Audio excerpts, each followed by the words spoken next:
What's up guys, today I'm going to show you how to get started with Google's Antigravity. And if you don't know what Antigravity is, it's basically Google's new AI IDE.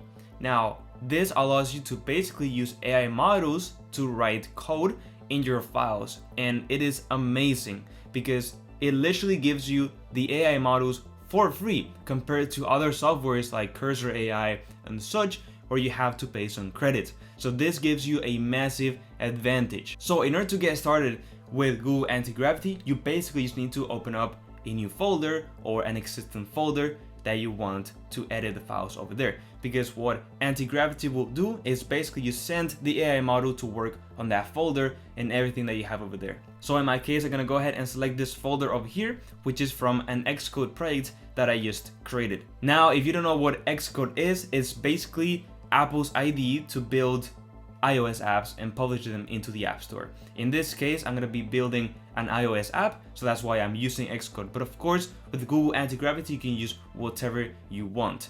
And right over here is where I supposedly will need to write my code through all of these files. But of course, instead of writing them myself, I'm going to let Google Antigravity and the AI models like Gemini 3 Pro and such write the code for me. That's why I just opened the folder where this xcode exists. There we go. So now, as you can see, we can go into these folders and we can still see the Swift folders and files that I showed you 2 seconds ago. It's literally the same, but in Antigravity, and the AI will have access to this. So now here comes the most important thing, which is obviously typing the prompt.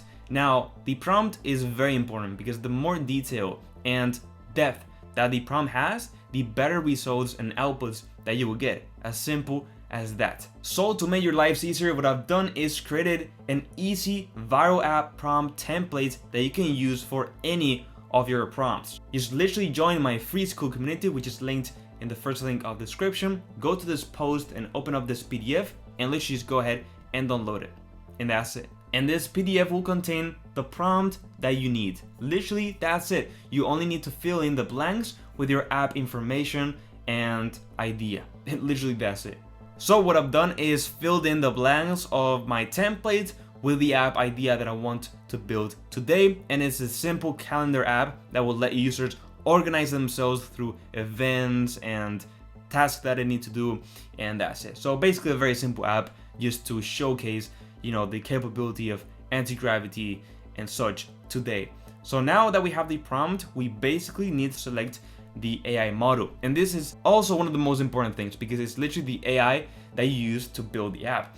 Antigravity is just the interface that allows you to, interact with everything. But the AI model is what actually goes ahead and writes the code for you. So this is also very important. And as you can see, we have a bunch of options available, which are really good. And you see, like I mentioned at the beginning of the video, all of these are literally free. Yes, for some reason, Google is giving all these ones for free, so you don't need to pay for any credits or whatsoever compared to other IDEs like Cursor and so on. So you can literally just make as many prompts as you want, and don't worry, it will still be free, which is amazing. So take advantage of this. Now, in this case, let me go ahead and select Gemini 3 Pro Low.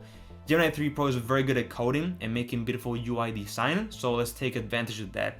Another AI model that I really like is Opus 4.5 Thinking. It's super good to write code, also one of the best ones.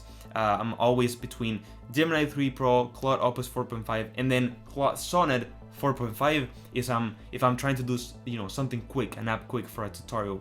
But like I mentioned, let's stick with the Google ecosystem and use Gemini 3 Pro Low for this one. And let's go ahead and now select the next step that we need, which is the conversation mode. Now there's two in Google Antigravity. There's planning and fast. Now the planning agent basically plans before executing, and then fast, it just goes directly to build the app. So in other words, planning is just like a type of thinking, and fast is just going and executing a bit faster. Now, if you want to build the best possible app or whatever you guys are building and to get the best result, you usually want to stick with planning, which is also the one that you should have by default. So literally you state this like this.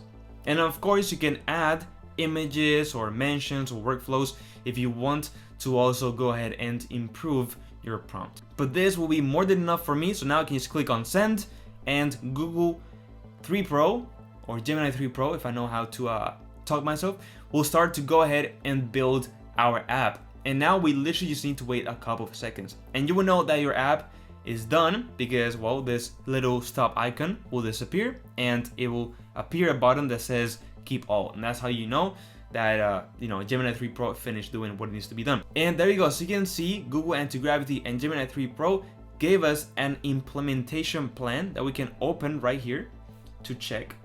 Here it is. And it literally just gave us the whole thing that we need to do.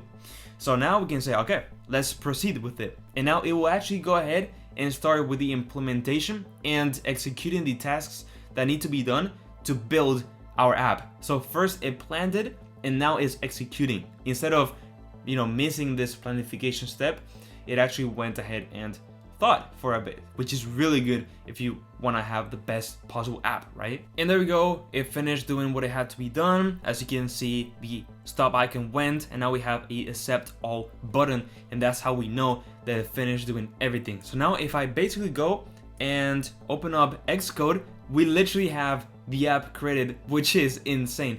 Now you might have a couple of errors, and if this happens, don't worry, this happens with literally any AI model. So basically, you just go into this icon over here in Xcode and we can kind of check for the errors, okay?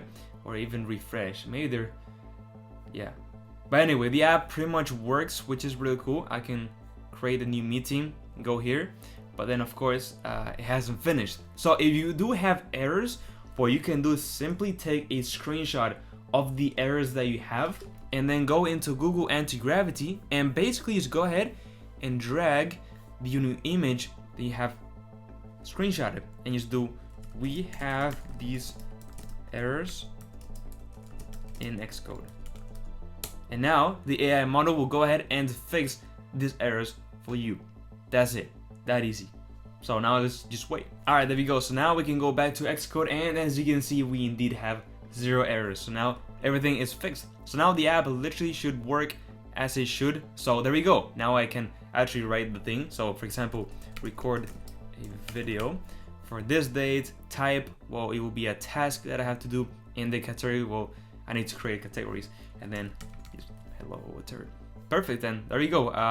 Yeah, there you go.